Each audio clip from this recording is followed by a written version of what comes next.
مرحبا وسهلا، اهلا وسهلا، مرحبا وسهلا. حاولوا شاركوا الفيديو من فضلكم.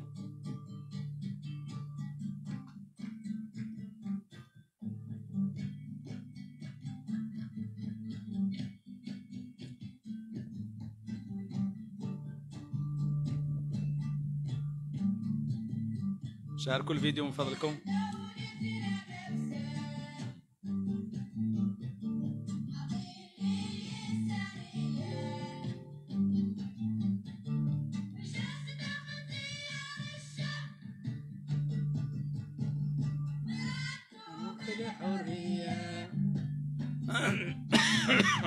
عفوا.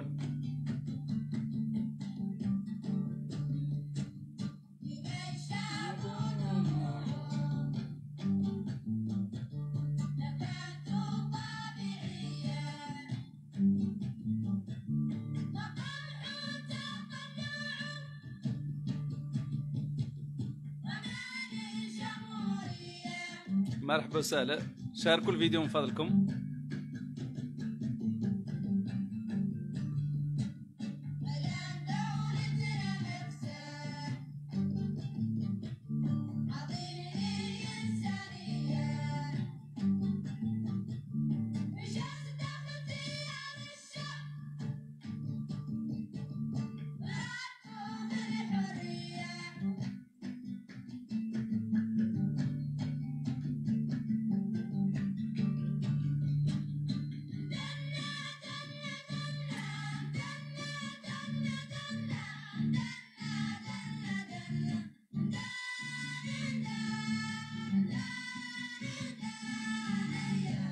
دقائق ونبدأ إن شاء الله.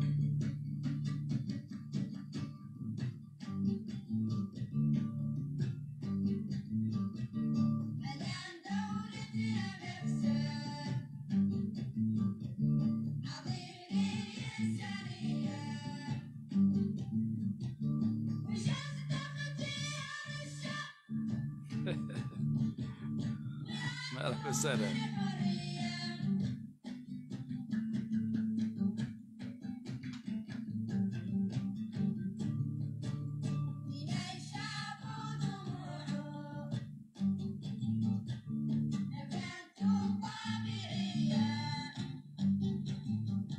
شاركوا الفيديو من فضلكم، عدلوا جاي من الصفحة. تحياتي لمخيمات العزة والكرامة.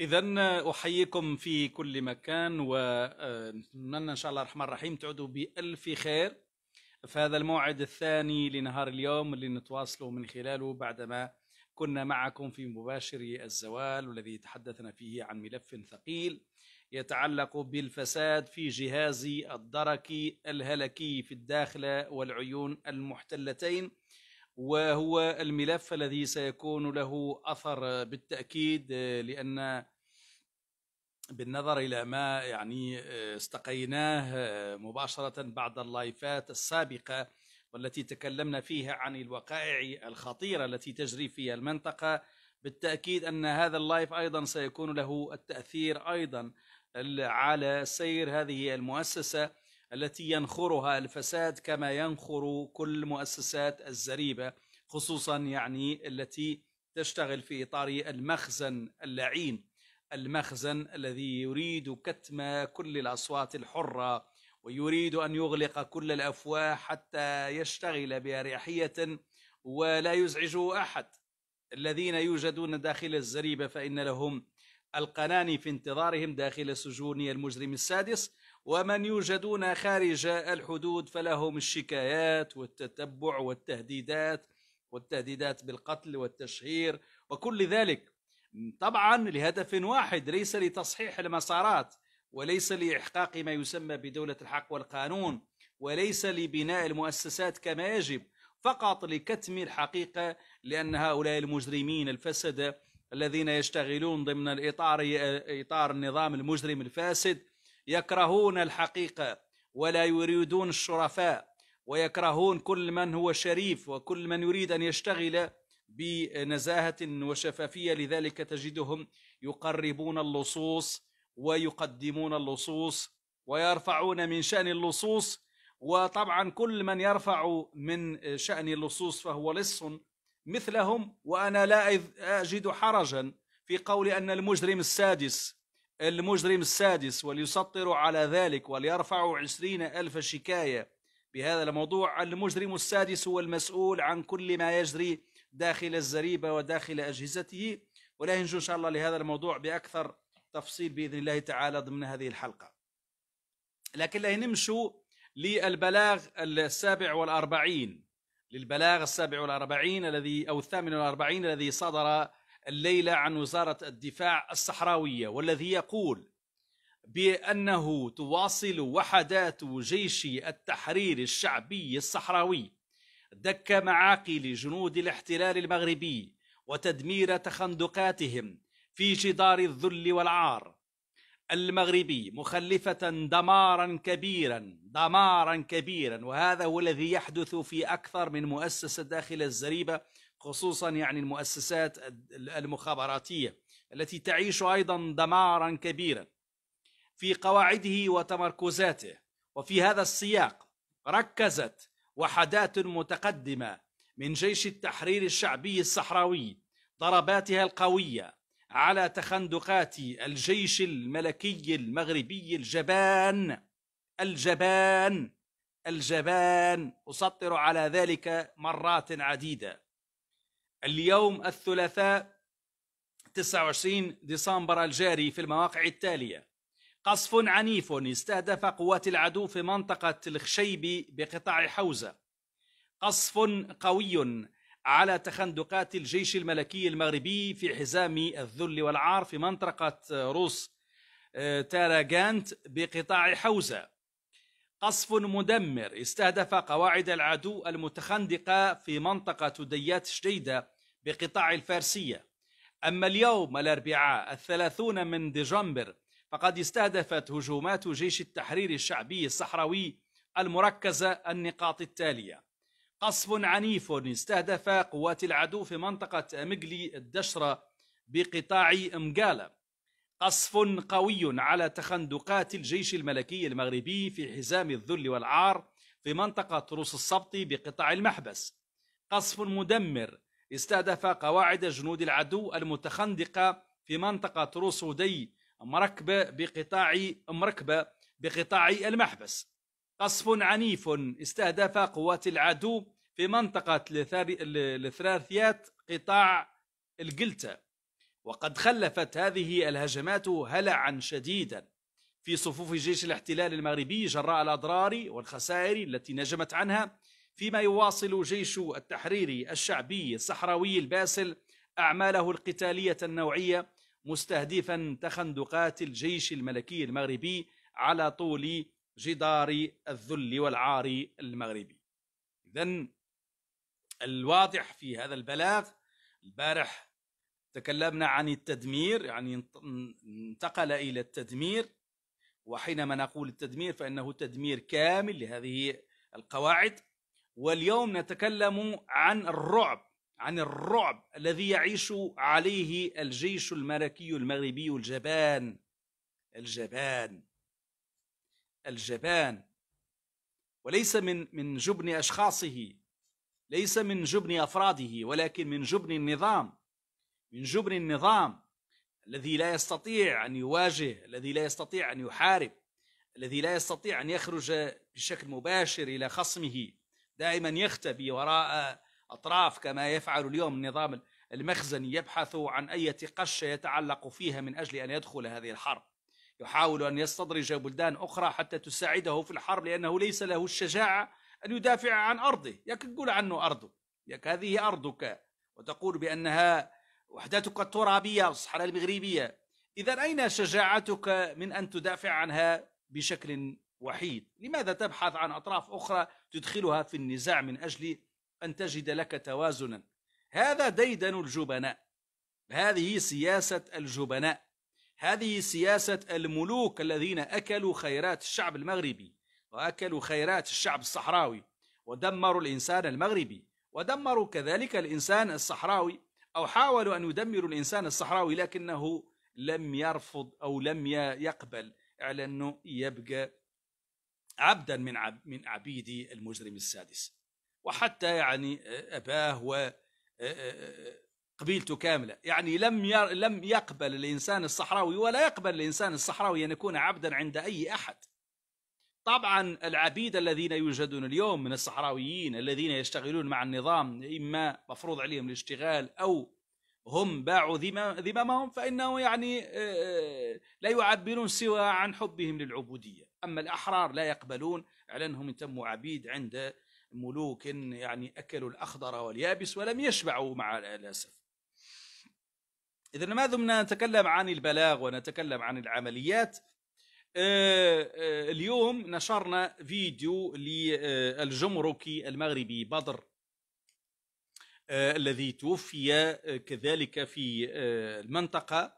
يجهل لحد الآن سبب وفاته، لأنه حينما بحثنا قيل لنا بأنه أصلا كان في منطقة القرقرات، كان يعني جمركيا في منطقة القرقرات، وكان مسؤولا جمركيا في المنطقة، وكان معروفا بأنه راهو مشى عند ربه، يعني حسب المعلومات الدقيقة. اللي ما هي خلينا من المجاملة والصباغة وذاك الله يرحمه وما نعرفاش. نتكلم عن ماذا كان يفعل قيد حياته.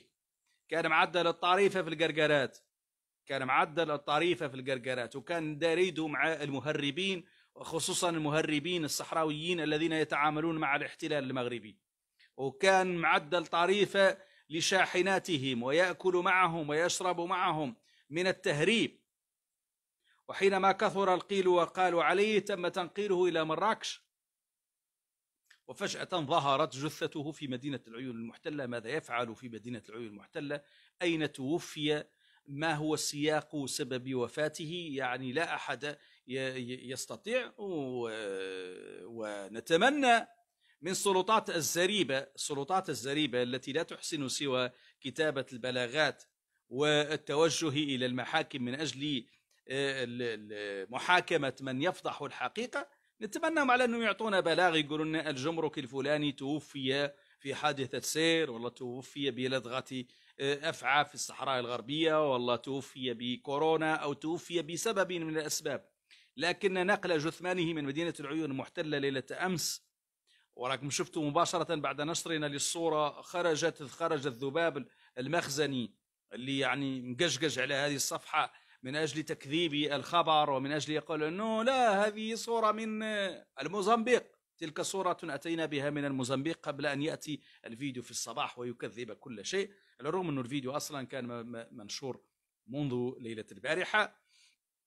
وننتظر تفسيرا لماذا يوجد هذا بدر، لماذا يوجد في مدينة العيون المحتلة وهو قد تم تنقيله قبل أشهر إلى مدينة مراكش. يعني نتمنى من نظام الزريبة أن يشرح لنا ذلك. بما يتعلق بالبوليسي بالرسول كذلك اللي كذبوا، كذلك كذبت إدارة الحموشي، كذبت وفاته وقالت بأنه كان في تطوان وتوفي في تطوان، وأنه يعني لم يكن في هذه العمليات العسكرية التي ينفيها النظام نفيا تاما.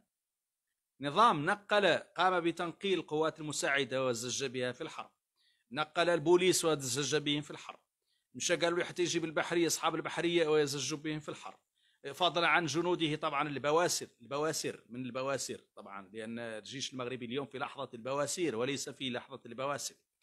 وكل ذلك حينما تخرج معلومة عن شخص توفي في هذه المعارك وفي القصف فإنه يخرج للتكذيب. سبحان الله، يعني ما تفتصلوا مع كلمة الكذب. الكذب لا بد لكم من تكذيب، كذب، خبر للتكذيب. الإدارة الفلانية تنفي، الإدارة الفلانية تكذب. الكذب طبعا نقابل لا الكذب. لماذا لا تقولوا الحقيقة قبل أن تكذبوها؟ والله يقولها لكم حد كذب، والله ينشرها بالكذب. وما مصلحتنا احنا نكذبوا؟ شنو مصلحتنا؟ احنا لسنا في موقعكم باش نكذبوا.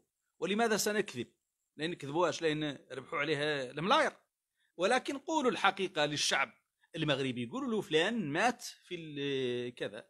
وحسب يعني المعلومات اللي ايضا استقيناها اليوم فإن البوليسي توفي في هذه المعارك، لكنكم نفيتم وخرجتم ببلاغ تقولون بأنه توفي عادي، بشكل عادي جدا.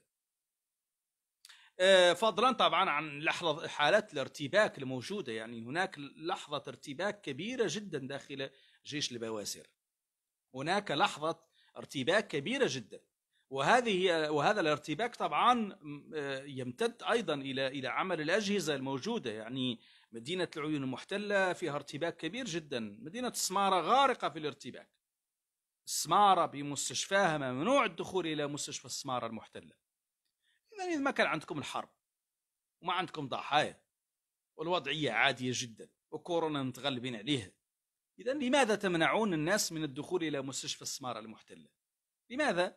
ولماذا تأتي هذه السيارة إسعاف؟ هذه سيارة إسعاف تمشي شنو أصحابها باغين يسدروا في الصحاري ويرجعوا للمستشفى. يعني لماذا لا تقولوا الحقيقة؟ لماذا هذا النظام يكذب على شعبه ويريد أن يكذب حتى على الصحراويين؟ لن تنطلي. احنا المغاربة الذين يتابعون هذه اللايفات ولا يريدون تصديق ما يقال فيها فذلك شأنهم، ونحن لا نخاطبهم ونحن لا نبحث عن إقناعهم ولا لا يقنعهم. هذو العياش الذين يتابعون الصفحة والذباب المقشقش عليها لا نريد له الإقناع. الله يجعلك مع المخزن، والله يتبعك للمخزن، والله يسكنك مع المخزن، والله يجعلك تعيش عبدا عنده إلى نهاية العالم. لكننا نتكلم مع الأحرار الذين يريدون متابعة الحقيقة والذين يرغبون في معرفة ماذا يجري بالضبط بوسائل بسيطة جدا. إذا كيف قلت لكم أنه اليوم شاهدنا أو تتبعنا أنه مجموعة من التطورات اللي من ضمنها يعني الطائرات الحربية التي تخرج تقريبا بشكل شبه يومي من مطار العيون المحتلة. اليوم طائرتان في الصباح، طائرتان حربيتان حلقتا.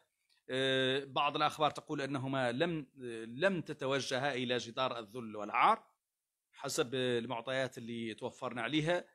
يبدو أن الأمر فقط نوع من الجولات اليومية للمراقبة، لأن أصلا الطيران الحربي المغربي يخشى. تعرفون ماذا يخشى؟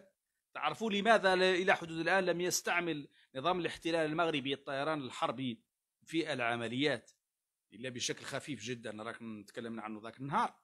يخشى من استعمال الطيران الحربي لأنه يعلم بأن الصحراويين لديهم من الإمكانيات لإسقاط الطائرات المغربية، وهو يتفادى إسقاط أي طائرة حتى لا ينفضح أمر كل المعركة. لذلك يفضل أن يضحي بجيشه البواسر من البواسر طبعا، يفضل أن يدفع بجيشه من البواسر إلى معركة خاسرة وإلى الموت بدل أن يدافع عنهم، لأنه ليس في مصلحته أن يتم إسقاط أي طائرة من طائراته الحربية.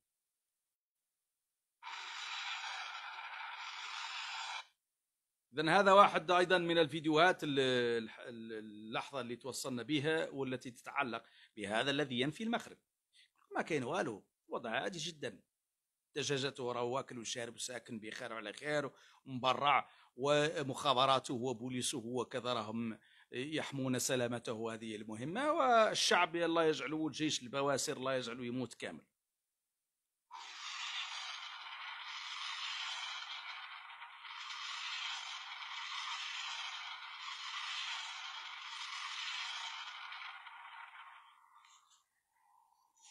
هذا فيديو يتعلق بعمليات جيش التحرير الشعبي الصحراوي. توصلنا به اللحظة اللي يقول لك انه ما فهم شيء، عادي جدا، الوضع عادي جدا، نحن مسيطرين ومتحكمين في كل شيء. اذا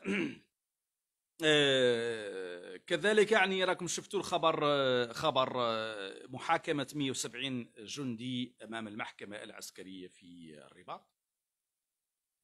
وذاك النهار علمنا على أنه كان ستتم محاكمتهم في اليوم الموالي، وبعد نشرنا للخبر قاموا وأجلوا المحاكمة وخلاهم سكنين، يعني في ظروف لا إنسانية. هذول اللي اعتقلوهم هنا وهناك اداوهم لثكنة شخمان التابعة للدرك الهلكي في الرباط.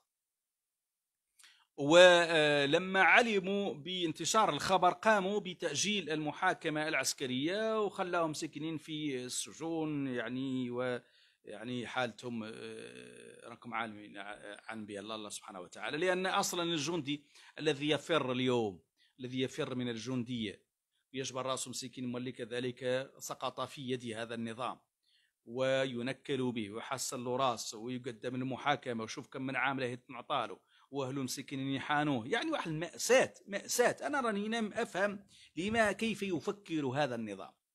انا والله احاول ان ابحث كيف يفكر هؤلاء المجرمون.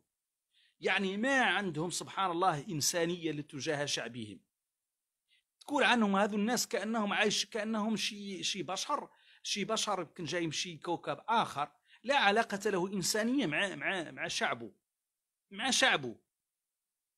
يعني مفروض على انه اذا كان هذا الملك هو ملك المغرب وهو مغربي، اذا كان هو مغربي وملك المغرب خاصو يحس بالناس، خاصو يحس بشعبه، خاصو يفكر في شعبه، خاص اذا كان عنده فقير يقوم به، اذا كان عنده مريض يقوم به، اذا كان عنده واحد محتاج يوقف معاه، اذا كان عنده شي مظلوم يوقف معاه يعطيه حقه. هذا هو اللي نعرف انا. هذا بشكل انساني بغض النظر على العلاقه السياسيه، والله واش هذا ملكي ولا جمهوري ولا قرينا الكحله. لا، هذه لا علاقه انسان بانسان. انت تعود عندك مسؤوليه الناس، تدير مسؤوليه الملايين، ولكن لك لا علاقه لك بالمسؤوليه. وهذا اللي حاطهم كذلك باش يسيروا شؤون الزريبه، ما عندهم علاقه بهذا الانسان. حط راسك انت، هذا اللي تدافع عن النظام، حط راسك انه انت كنت اليوم في الصحراء الغربيه جندي تتقاضى اضعاف راتب في الزريبه، ترسل منه لاهلك، عطاو عليك اهلك الملايين باش يدخلوك العسكر، دخلت العسكر، خدمت في العسكر بعيد منهم، ترجع لهم ما نعرف كم من مره في العام، مره والله مرتين في العام، تزوج معاهم نهارات. نتكلموا عن المتزوجين مولي اللي عندهم ابنائهم خلاوهم وراهم، خلاوا زوجاتهم، خلاوا ابائهم، خلاوا امهاتهم، واليوم يعود اليها فارا من هذه المعركه اللي هي مفروضه عليه، وبعد ذلك ينحط في السجن وتضيع هذه الاسره ويضيع مستقبلها. وهذا النظام لا يتحرك، سبحان الله، لا يتحرك. ماذا يسري في عروقكم؟ واش البترول ولا شي ماده اخرى ولا الدم؟ لا اعتقد الدم الذي يشترك فيه البشر كاملين ما ظنيت انه يسري في عروقكم، لانكم ما دمتم تفعلون هذه التجاوزات في حق الشعب المغربي فانتم لا علاقه لكم بالشعب المغربي. انتم لا علاقه لكم بالشعب المغربي، خاصكم ترحلوا عن الشعب المغربي، خلوا الشعب المغربي يتنفس، خلوا هذا الشعب المغربي يعيش حريته. كاتمين انفاسه كم من عقد، وانتم كاتمين انفاسه. ما عنده الحق في ان يكون انسانا، ولا ان يعيش بكرامه، ولا ان يدافع حتى اذا كان مخلص لهذه القضيه والله عنده اصلا علاقه بها، يدافع عنها بقناعه. ولكن باش يدافع عنها فقط من اجل راتب في الشهر، وفي التالي تضيع حياته ويضيع راتبه وتضيع اسرته وتضيع احلامه، وأنتم لا تفكرون به، إذا لا علاقة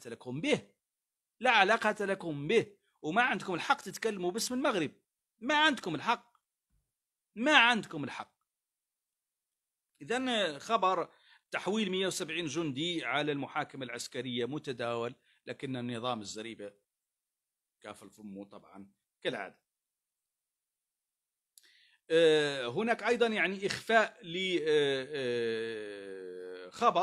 خبر سيصدم العياشة وسيصدم كل هذه الأبواق التي تطبل للنظام وتسبح وتحمد له لإنجازاته الوهمية. إنجازاته الوهمية سيكتشف كل من طبل للنظام فيما يتعلق بدونالد ترامب، سيكتشف بأنه كان يطبل للوهم وأنه احتفل بالوهم. وضحكوني واحدين هذوك اللي كنا نشرنا فيديوهم، قالوا هما جمعية المجتمع المدني مع سيدي سليمان والله معني، وقال لك يا إنه الراضي اللي قد قام بنشر فيديونا ونحن احتفلنا باش احتفلتوا باش احتفلتوا بالوهم. عمركم نظمتوا شي تجمع تدافعون عن المظلومين؟ اللي معاكم فم سيدي سليمان فيها أكبر ديكتاتورية اللي هو الراضي الذي يعني عندي عنه من المهد إلى اللحد وهو في البرلمان، وسارق العشرات من المساحات ومن الهكتارات، ومجوع الشعب ويتحكم في الدرك ويتحكم في البوليس وينقل كل شيء يتحكم فيه. ملك الغرب.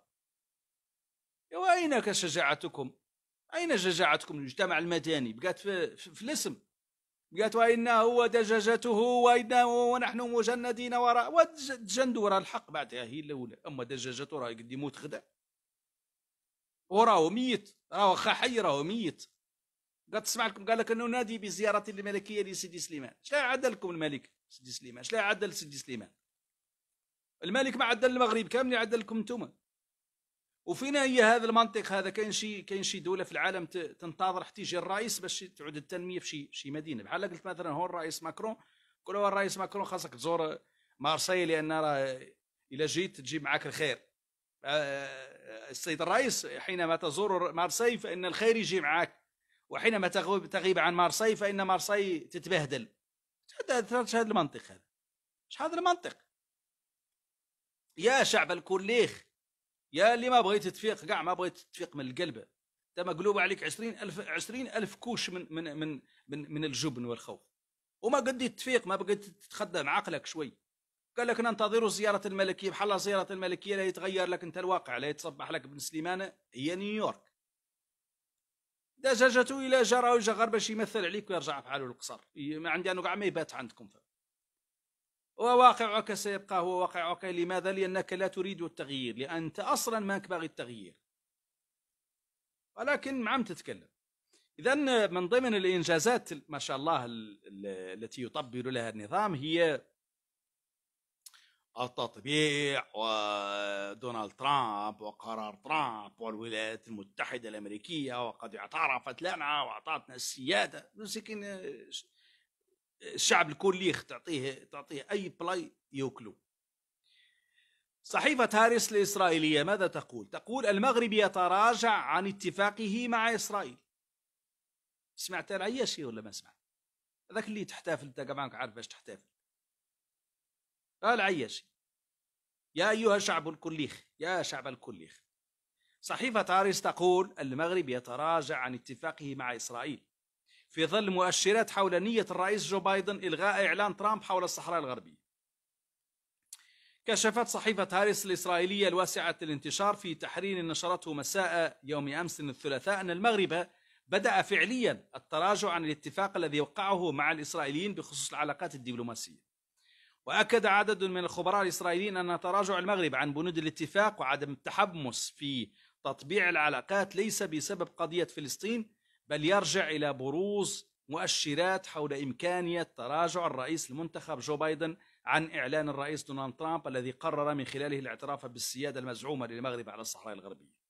يقول ساتلوف الخبير في شؤون النزاع الصحراوي إن المغرب سيمتنع عن اتخاذ أي خطوات إضافية تجاه العلاقات الدبلوماسية الكاملة مع إسرائيل حتى يتضح موقف إدارة الرئيس المنتخب جو بايدن.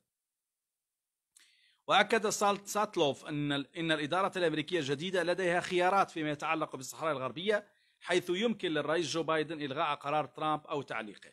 وأشار ساتلوف إلى فجوة كبيرة بين ما وعد به ترامب عندما أعلن انفراجا تاريخيا في العلاقات بين إسرائيل والمغرب وبين ما تم تحقيقه على أرض الواقع.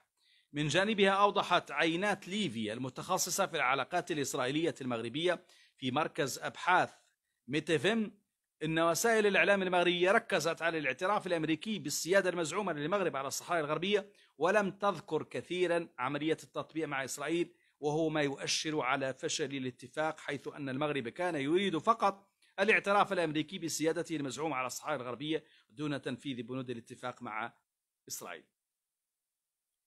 فهمت العياشي ولا ما فهم؟ فهمت شعب الكل ولا أم لم تفهم بعد؟ هذا النظام يبيع لك الوهم. هذا النظام ما عنده ما يقدم لك، ما عنده ما يقدم لك، وما عنده شيء قد يقدمه لك، وهو أصلا هو فاشل فاشل فاشل، لا يصنع سوى الفشل. 21 سنة، واش عارف شنو 21 سنة؟ 21 سنة راه الناس تعدل فيها المعجزات. الناس راه غير 3 سنين 5 سنوات تعدل المعجزات.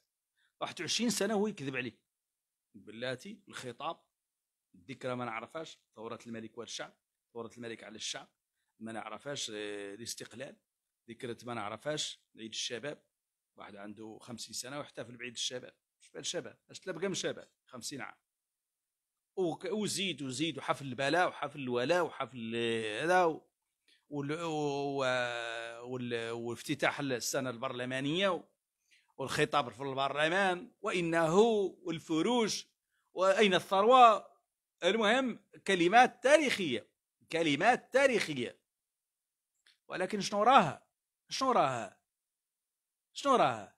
هو مازال ما عرف أين الثروة، هو مازال يبحث عن الثروة. ملك البلاد، ملك البلاد ما هو عارف منين كاين الثروة، هو راه سارقها، هو سارقها وصحابه سارقينها، ولكن إذا عاد لكم هبل تربح، هبل تربح. أين الثروة؟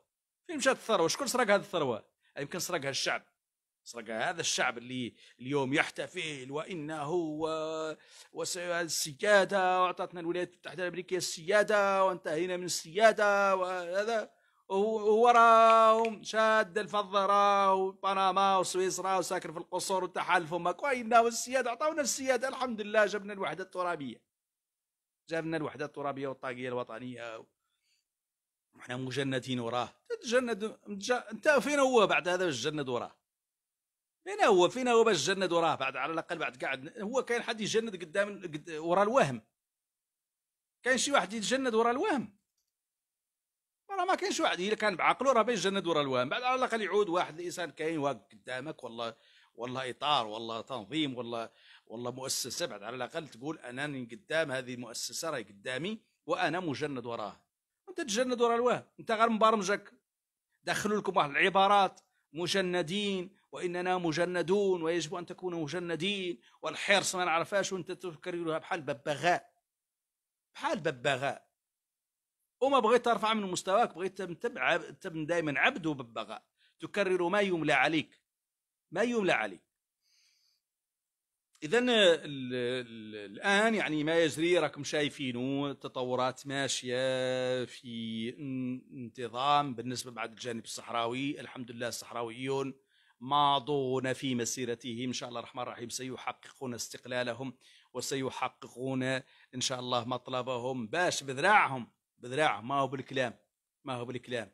شبابهم الحمد لله يتدرب، جيشهم يواصل القصف، مؤسساتهم تصدر البلاغات يوميا، آلتهم الإعلامية على بساطتها ما عندهم لا دوزام ولا الأولى ولا ميد راديو ولا شاذة اف ام ولا ما نعرفاش، عندهم مؤسسات بسيطة جدا، ولكن الحمد لله استطاعت أن تحاور المعارضين المغاربة، استطاعت أن تحاور المعارضين المغاربة.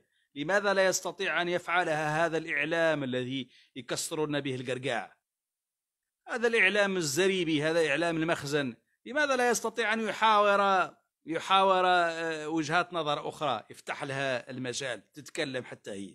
لماذا؟ لأنه نظام قمعي، نظام هش، نظام لا يستطيع المواجهة، نظام جبان يختبي وراء الجدران ويمارس هواياته في التلصص فقط. إذن والشعب المغربي أعتقد على أنه الذي سيحرره إن شاء الله الرحمن الرحيم هو الشعب الصحراوي. الشعب الصحراوي هو الذي سيحرر الشعب المغربي، وهذا ليس كلامي أنا، هذا ليس كلامي، هذا كلام المغاربة الأحرار الذين يتصلون بنا والذين يساندون هذه المعركة والذين يتابعون ما يجري في الصفحة والله في اليوتيوب والله ما نقوم به من نشاط إعلامي.